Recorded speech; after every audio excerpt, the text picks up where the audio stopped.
لیکن جدوجہد کرنا، کوشش کرنا، سفر کو جاری رکھنا یہ مومن کی ذمہ داری ہے۔ میں یہ دیکھ رہا ہوں کہ آج کل تیزی کے ساتھ ہماری ملت کے جوان تھوڑے سفر کے بعد تھکنے لگیں، تھوڑا رستہ طے کرنے کے بعد مایوس گفتگو کرنے لگیں۔ اللہ تبارک و تعالی نے انسان کی اور بالخصوص بندہ مومن کی تربیت کرتے ہوئے کہا ہے کہ یا ایھا الذین آمنوا اصبروا، اے ایمان والو صبر کرو، وصابروا اور ڈٹے رہو، ورابطوا اور کمر بستہ رہو، جدوجہد کرتے رہو، واتقوا اللہ اور اللہ سے ڈرو، لعلکم تفلحون تاکہ تم فلاح پا جاؤ۔ صبر کرو، ڈٹے رہو اور جدوجہد جاری رکھو، ورابطوا کمر بستہ رہو، پڑھتے رہو۔ میدان کربلا کے اندر دو چیزیں جو سب سے زیادہ نمایاں ہیں اور جو سب سے زیادہ واضح، جو بڑی نکھری ہوئی ہمیں دکھائی دیتی ہیں، اور وہی دو چیزیں ہیں جس کی آج ہمارے اندر تیزی سے کمی ہوتی جا رہی۔ بڑے یہ شکایت کرتے ہیں کہ آپ نوجوانوں کو سمجھائیں، ان کو جلدی کاہے کی یہ حالات ٹھیک ہو جائیں گے۔ بعض جگہوں پہ چھوٹے یہ کہتے ہیں کہ ابا جی سے اور دادا جی سے آپ یہ کہیں کہ کام اپنے وقت پہ ہونا ہے، جلد باز نہ ہوا کریں۔ میدان کربلا نے انہی دو چیزوں کا ہمیں سبق دیا ہے۔ وہ چیزیں کیا ہیں؟ ایک صبر، ایک استقامت۔ آپ اپنی زندگی حوصلے کے ساتھ گزاریں اور اپنے سفر کو جاری رکھیں، استقامت کے ساتھ آگے بڑھتے رہیں۔ یہ دو چیزیں سبق ہیں میدان کربلا کا۔ میدان کربلا کے اندر جو چیز سب سے زیادہ اہل بیت نبوت کی طرف آئی ہے وہ ظلم ہے، ستم ہے، جفا کشی ہے، اور اہل بیت نے جو سب سے بڑھ کر کے دکھایا ہے وہ ان کا صبر ہے۔ یہ صبر اور استقامت کی ایک مثال علماء نے لکھی ہے۔ جس طرح دریا کے دو کنارے ہوتے ہیں نا، اگر وہ دو کنارے دریا کے موجود رہیں تو وہ دریا اپنے مقام پہ جا کے کھیت کو پانی دیتا ہے، کھلیان کو پانی دیتا ہے، سبزیاں اگتی ہیں، درخت اگتے ہیں، زمین بنجر ہو تو اس کی آبیاری ہوتی ہے۔ اگر وہ دو اس کے بند سائیڈوں پہ قائم رہیں، لیکن اگر وہ بند درمیان سے نکال دیے جائیں تو وہی دریا تباہی مچا دیتا ہے، سیلاب آ جاتا ہے۔ انسان کی زندگی میں صبر اور استقامت دو بند ہوتے ہیں میرے بھائی، یاد رکھنا۔ اگر آپ کے اندر صبر اور استقامت ہے تو آپ کی خواہشات کنٹرول میں رہتی ہیں، اور اگر یہ صبر اور استقامت آپ سے چھوٹ جاتا ہے، بڑا کچھ لوگ کہیں گے، بڑی باتیں کریں گے، بڑا کچھ سنایا جائے گا، اپنے بیگانے کئی رستوں پر کئی جملے کسیں گے، اگر یہ دونوں بند ٹوٹ گئے تو آپ کی خواہشات بے لگام ہو جائیں گی، وہ آپ سے وہ کام کرائیں گی جو آپ نے خواب میں بھی نہیں سوچا ہوگا۔ صبر اور استقامت، میں پڑھ رہا تھا علماء نے لکھا ہے کہ قرآن پاک میں اللہ نے 90 کے قریب، تقریباً 90 مرتبہ صبر کا ذکر کیا ہے، اور حدیث پاک میں میرے رسول پاک نے تقریباً 900 مرتبہ صبر کی تلقین فرمائی ہے۔ قرآن مجید تو کسی بات کو اشارتاً کر دے تو وہ کافی ہے، لیکن جگہ جگہ قرآن مجید نے کہا، جگہ جگہ کہا، یا ایھا الذین آمنوا اصبروا وصابروا ورابطوا، ایمان والو صبر کرو، ڈٹے رہو، کمر بستہ رہو، واتقوا اللہ، اللہ سے ڈرو، لعلکم تفلحون، اس امید پر کہ تم فلاح پا جاؤ۔ اپنی زندگی تھوڑی سی حوصلے والی گزاریں۔ آپ کسی کی محبت میں کوئی جملہ کہے تو اسے بھی ذرا سہنا سیکھیں، اور کسی اپنے کے خلاف جب کوئی بندہ بات کرے تو اسے بھی سہنا سیکھیں۔ جس طرح تعریف آپ کو میٹھی لگتی ہے نا، اسی طرح جب تنقید بھی میٹھی لگنے لگے نا، جو نظریے کے لوگ ہوتے ہیں انہیں تنقید اور تعمیر سے فرق نہیں پڑتا، کیونکہ وہ ان کا اپنا ایک ویژن ہوتا ہے، ان کی اپنی ایک سوچ ہوتی ہے، وہ اپنے نظریے پر چل رہے ہوتے ہیں، انہیں زیادہ پریشانی نہیں ہوتی، انہیں دکھ بھی اتنی تکلیف نہیں دیتے، جتنا مزہ سکھ دیتے ہیں اتنا ہی مزہ دکھ دیتے ہیں، کیونکہ ان کا ایک ویژن ہے۔ قرآن مجید کا ایک دوسرا مقام ہے، سورہ لقمان ہے۔ حضرت لقمان اپنے بیٹے کو نصیحت کرتے ہیں تو کہتے ہیں یا بنیا، اے میرے بیٹے، اقیم الصلاۃ وامر بالمعروف، ایک تو نماز قائم رکھنا، اور دوسرا لوگوں کو نیکی کا حکم دینا، ونہا عن المنکر، اور لوگوں کو برائی سے منع کرنا، وصبر علی ما اصابک، اور اس رستے میں جو تجھے تکلیف آئی اس پر صبر کرنا۔ بیٹے کو نصیحت کر رہے ہیں باپ، اور لہجہ دیکھیے کہ یا بنیا، او میرے بیٹے، کیا لہجہ ہے، کیا انداز ہے. او میرے بیٹے، ایک تو یہ کرنا نماز قائم رکھنا، بھلائی کا حکم دینا، برائی سے منع کرنا، اور اس پر جو تجھے مشکل آئے اس پر صبر کرنا. اور پھر کیا کہتے ہیں قرآن مجید کا انداز دیکھیے، فرمایا ان ذالک من عزم الامور، بے شک یہ بڑی ہمت والے کام ہیں. نیکی کا حکم دینا، برائی سے منع کرنا، نماز پڑھنا اور مصیبت پر صبر کرنا، یہ ہمت والے کام ہے. پتر ہمت والے کام میں ذرا ڈٹ کے کرنا، بے حوصلہ نہ ہونا. ایک بزرگ بیٹھے تھے، اللہ کے نیک بندے بھی تھے اور تجارت بھی کرتے تھے، لاکھوں کا کاروبار تھا. بزرگ بیٹھے ہوئے ہیں تو اچانک خبر ملی کہ حضرت صاحب پڑھا رہے تھے سبق، خبر ملی کہ آپ کا وہ جو ایک جہاز تھا نا مال بردار، وہ جہاز آپ کا ڈوب گیا پانی میں. فرمانے لگے الحمدللہ. سبق پڑھاتے رہے، 2-4 گھنٹے گزرے تو ایک بندہ پھر آیا.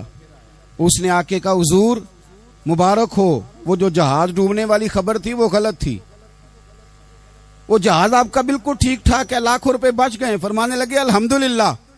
سبق اسی روٹین سے پڑھاتے رہے. پہلی نقصان کی خبر آئی تو پھر بھی الحمدللہ، اور دکھ کی خبر آئی پھر بھی الحمدللہ، سکھ کی آئی تو پھر بھی الحمدللہ. سبق اپنی روٹین سے پڑھاتے رہے، سفر جاری رہا، رکے نہیں.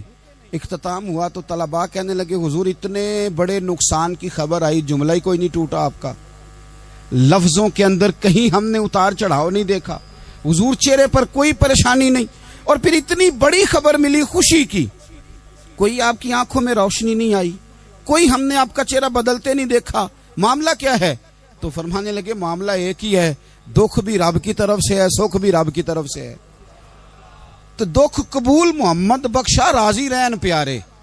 اگر سارا کچھ اسی کی جانب سے ہے تو یہ تو کوئی بات نہ ہوئی کہ دکھ آنے پہ بندہ کہے ہو یہ کیا بن گیا، سکھ آئے تو بندہ کہ دیکھا میں نے محنت کی تھی تو کامیاب ہو گیا. امام علی مقام رضی اللہ تعالیٰ عنہ کی فکر کو سمجھ جاؤ. جب وہ مصطفیٰ کریم کے کندھوں پہ تھے پھر بھی الحمدللہ، اور جب ان کا سر نیزے کی نوک پہ تھا پھر بھی الحمدللہ. کسی مقام پر کسی جگہ بھی حسین ابن علی شکوہ کرتے نظر نہیں آتے. سیدنا امام علی مقام ہر مقام پہ کہتے ہیں الحمدللہ الحمدللہ الحمدللہ. جب تک وہ مسجد نبوی کے منبر پر جلوہ فراز تھے اور جب تک زمانہ ہاتھ باندھے ان کے سامنے کھڑا تھا پھر بھی الحمدللہ. اور جب ان کے بچوں کے ہاتھوں میں ظالموں نے زنجیریں ڈال دیں تو پھر بھی الحمدللہ. جب تک سورج چاند بھی سیدہ زینب کے گھر کے قریب سے گزرتے تھے تو ذرا تھوڑی نظر ہٹا کے گزرتے تھے، مالک پھر بھی الحمدللہ. اور جب شام کے بازار میں پردیسی بہن اپنے بھائی کا کٹا ہوا سر لے کے سفر کر رہی تھی تو پھر بھی الحمدللہ. مارو نہ مینو مار مکاؤ، میں کوئی عذر نہ پیش لے آواں تے جے سونا ہی میرے دکھ وچ راضی، جے سونا ہی میرے دکھ وچ راضی تے پھر سکھ نو چلے ڈاواں. یہ الحمدللہ کا مزاج لاؤ. یہ روز جو گھر میں لڑائی کرنا، روز اختلاف رائے کی بات کرنا، روز کبھی کسی کی غیبت کرنا، کبھی کسی کی کرنا، کبھی کسی چوک میں بیٹھ کے شکوہ کرنا، کبھی کسی چوک میں بیٹھ کے شکوہ کرنا، کبھی کہنا کہ فلاں جگہ میں ناکام ہو گیا، فلاں کی وجہ سے ہو گیا. یہ کچھ شیوا ہے مسلمانی کا؟ مسلمان ہر حال میں اللہ کی تسبیح پڑھتا ہے، مسلمان ہر حال میں اپنے رب کو یاد کرتا ہے. وہ کہتا ہے بہار ہو کے خزاں لا الہ الا اللہ، خودی کا سر نہاں لا الہ الا اللہ، خودی کا تیغ فساں لا الہ الا اللہ. اور اگرچہ بت ہیں جماعت کی آستینوں میں، اگرچہ بت ہیں جماعت کی آستینوں میں، پر میری مجبوری ہے نا، مجھے ہے حکم اذاں لا الہ الا اللہ. اپنی ڈیوٹی کرتا ہے، وہ اپنے کام لگا رہتا ہے. آپ کبھی پلٹ کر میرے رسول پاک صلی اللہ تعالی علیہ وسلم کی خوبصورت زندگی کو دیکھیں نا، خوبصورت زندگی کو. میں کیا کروں، ہمارے مزاجوں میں باتیں ایسی آتی جا رہی ہیں، ہم انتظار کرنے کو تیار ہی نہیں. ابھی محنت کیا تو شام کو رزلٹ آنا چاہیے. جو پوری 5 دن نماز پڑھ لیتا ہے وہ کہتا ہے ابھی میں ولی نہیں بنا، اتنے دن ہو گئے نماز پڑھتے. جو پورا 40 دن پراپر طریقے سے درود پاک پڑھ لیتا ہے وہ کہتا ہے دیکھو مجھے ابھی تک زیارت ہی نہیں ہوئی نبی پاک صلی اللہ علیہ وسلم. جو ابھی کل آیا ہے اور کل ابھی اس شخص نے آ کر کے شروع کیا سلسلہ، تو کہتا اوہو میرا معرفت والوں میں نام کب آئے گا؟ وہ بھائی لوگوں کی زندگیاں گزر گئی، لوگوں کے احوال گزر گئے۔ میں بیٹھا تھا بزرگوں کی خدمت میں، تو ایک شخص نے آ کے کہا حضور میں آپ کے لیے سلام لایا ہوں فلاں عظیم ہستی کا۔ تو حضرت صاحب نے اس کو تھپکی دی، فرمانے لگے پتر میں انہیں جوگا نہیں، تینوں کوئی پلیکھا لگ گیا ہے، میں بدکار پرانا خادم، او میں نہیں اس قابل یار، یہ تجھے غلطی لگ گئی ہے، مجھے تو اپنے اعمال کا پتہ ہے، میں موجود تھا اور صاحب علم و فضل بندے کے پاس تھا۔ کہنے لگے پتر میں نہیں اس قابل، مہربانی کرنا تو میرے لیے دعا کر، اللہ تعالیٰ میرے اوپر رحمت کر دے اور کوئی رستہ کھل جائے۔ اور سجنوں سنو، حضرت عمر فاروق جیسا بندہ میرے رسول پاک صلی اللہ علیہ وسلم کے غلاموں میں مولا علی شیر خدا کا مرتبہ کون جان سکتا ہے؟ حضرت علی کہا کرتے تھے میرا دل کرتا ہے اس طرح کے اعمال لے کے اللہ کی بارگاہ میں جاؤں جو اعمال سیدنا فاروق اعظم کے ہیں۔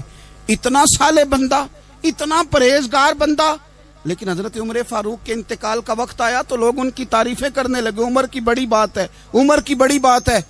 تو حضرت عمر رو پڑے، فرمانے لگے میرے لیے دعا کرو، مجھے درجہ کوئی بھی نہ ملے، بس میریاں نیکیاں اور بدیاں برابر برابر ہو جائیں، میں معاف کر دیا جاؤں، نیکی اور بدی برابر برابر ہو، چھوڑ دیا جاؤں۔ درجوں کا تو معاملہ بڑا آگے کا ہے، اتنی جلدی، اتنی سپیڈ، اتنی ہمیں جلد فٹافٹ ہو جائے، سویرے ہو جائے۔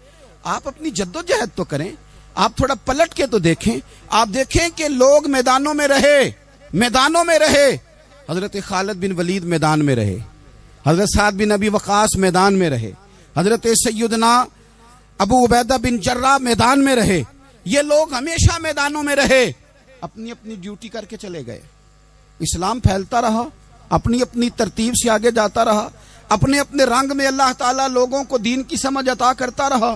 جلدی بڑی ہے، بہت جلدی ہے، شارٹ دروازہ چاہیے، صبر ہی کوئی نہیں، استقامت ہی کوئی نہیں، فٹافٹ ہو جائے۔ بہت سارے لوگ آ کے کہتے ہیں حضرت صاحب نماز تو پڑھنے لگا ہوں، روزہ تو رکھنے لگا ہوں، داڑھی بھی میں نے رکھ لی ہے اور آپ کے پاس بھی آتا ہوں، اب کوئی نگاہ کر دینا۔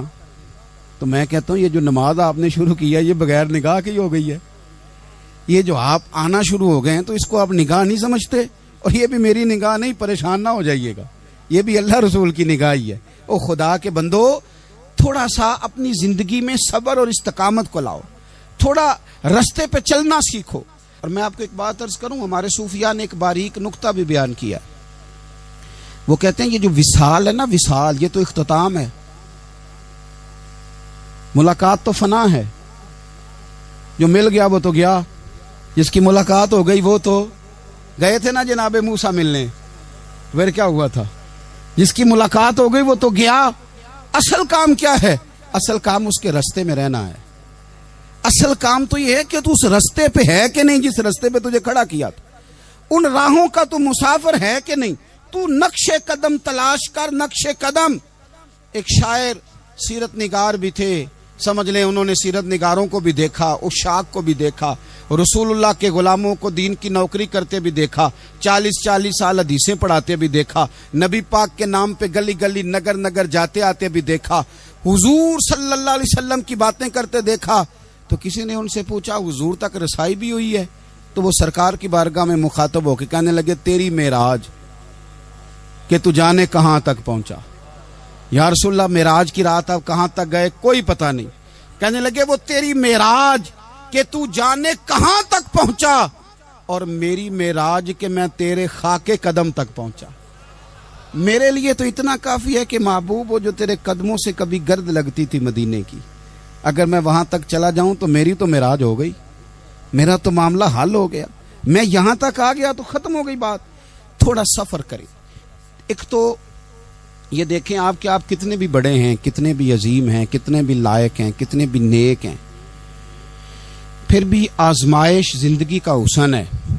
میں مسافر ہوں، کوئی زندگی کے 11-12 سال ہو گئے ہیں مجھے سڑکوں پہ وقت گزارتے، تو میں بہت سارے لوگوں سے میں نے بڑا کچھ سیکھا ہے، میری جو گاڑی چلانے والے لوگ ہیں ان سے بھی میں نے بڑا کچھ سیکھا ہے۔